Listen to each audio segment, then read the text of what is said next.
দেশের ব্যাংক খাতের বিদ্যমান খেলাপি ঋণের প্রায় ৯০% গত দেড় দশকে সৃষ্টি হয়েছে। প্রধানমন্ত্রী হিসেবে ২০০৯ সালে শেখ হাসিনা ক্ষমতা গ্রহণের বছর দেশের ব্যাংক খাতে খেলাপি ঋণের স্থিতি ছিল ২২,৪৮২ কোটি টাকা। আর চলতি বছরের জুন শেষে খেলাপি হয়ে পড়া ঋণের স্থিতি দাঁড়িয়েছে ২,১১,৩৯১ কোটি টাকা। গত ডিসেম্বর শেষেও খেলাপি ঋণের স্থিতি ছিল ১,৪৫,৬৩৩ কোটি টাকা।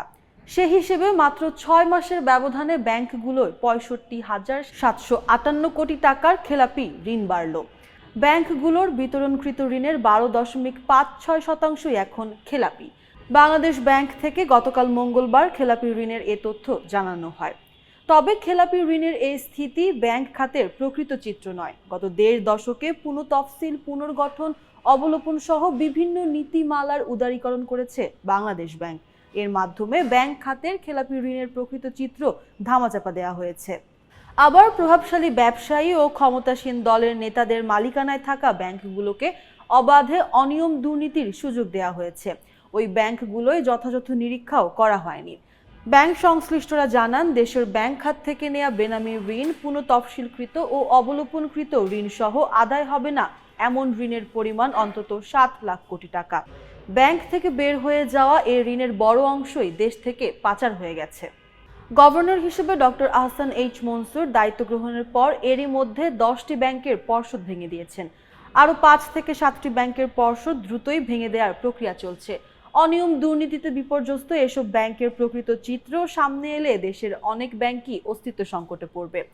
বাংলাদেশ ব্যাংকের তথ্য অনুযায়ী চলতি বছরের জুন শেষে ব্যাংকগুলোয় বিতরণকৃত ঋণের স্থিতি ছিল ১৬,৮৩,৩৯৬ কোটি টাকা। এর মধ্যে খেলাপির খাতায় উঠেছে ২,১১,৩৯১ কোটি টাকার ঋণ। সে হিসেবে ব্যাংক খাতে খেলাপি ঋণের হার দাঁড়ায় ১২.৫৬%। এর মধ্যে রাষ্ট্রায়ত্ত বাণিজ্যিক ব্যাংকগুলোর খেলাপি ঋণ ছিল ১,০২,৪৮৩ কোটি টাকা। এ ব্যাংকগুলোর বিতরণকৃত ঋণের ৩২.৭৭%ই এখন খেলাপি। আর বেসরকারি ব্যাংকগুলোর খেলাপি ঋণ স্থিতি ছিল ৯৯,৯২১ কোটি টাকা, যা বিতরণকৃত ঋণের ৭.৯৪%। আন্তর্জাতিক মুদ্রা তহবিলের কাছ থেকে $৪৭০ কোটি ঋণ নিচ্ছে বাংলাদেশ। এই ঋণ চুক্তির শর্তের মধ্যে ব্যাংক খাতে খেলাপি ঋণ নিয়ন্ত্রণ ও সুশাসন ফেরানোর বিষয়টিও রয়েছে। IMF এর শর্ত অনুযায়ী ২০২৬ সালের মধ্যে বেসরকারি ব্যাংকের খেলাপি ঋণ ৫% নিচে এবং সরকারি ব্যাংকের খেলাপি ঋণ 10% নিচে নামিয়ে আনার কথা। যদিও বাংলাদেশ ব্যাংকের তথ্যে দেখা যাচ্ছে দেশের ব্যাংক খাত উল্টো পথেই হেঁটেছে। দেশের ব্যাংক নির্বাহীরা বলছেন, নীতি ছাড় সহ নানা অনৈতিক সুবিধায় অভ্যস্ত হয়ে পড়ায় ব্যবসায়ীরা এখন ব্যাংকের টাকা ফেরত দিতে তেমন উৎসাহী নন। খারাপ ব্যবসায়ীদের পাশাপাশি ভালো ব্যবসায়ীদের কাছ থেকেও ঋণের কিস্তি আদায় সম্ভব হচ্ছিল না।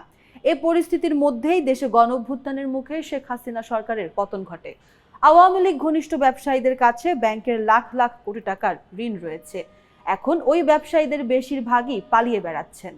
অনেকের ব্যবসা প্রতিষ্ঠানও বন্ধ হয়ে গেছে। এ কারণে বাংলাদেশে খেলাপি ঋণ অস্বাভাবিক হারে বেড়ে যাওয়ার ঝুঁকি তৈরি হয়েছে।